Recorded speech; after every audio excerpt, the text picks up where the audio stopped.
വളർത്തുനായ്ക്ക് ജന്മദിന സമ്മാനമായി ഉടമയായ യുവതി ഇട്ടു നൽകിയത് 2.5 ലക്ഷം രൂപയുടെ സ്വർണമാല. നായയുമായി ജുവലറി ഷോപ്പിലെത്തിയാണ് സ്വർണമാല വാങ്ങിയതും കഴുത്തിലണിയിച്ചു കൊടുത്തതും.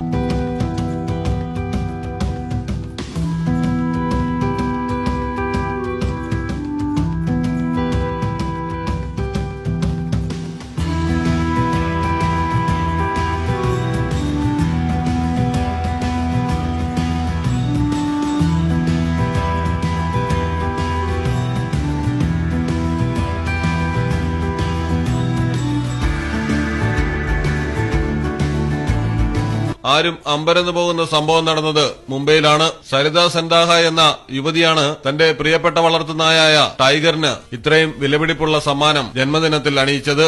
ചെമ്പൂരിലെ ജ്വല്ലറിയിൽ സരിത ടൈഗറുമായി എത്തുകയായിരുന്നു. തുടർന്ന് സൂര്യപ്രകാശത്തിൽ തിളങ്ങുന്ന വിധം പ്രത്യേകം രൂപകൽപ്പന ചെയ്ത മാല തിരഞ്ഞെടുത്തു.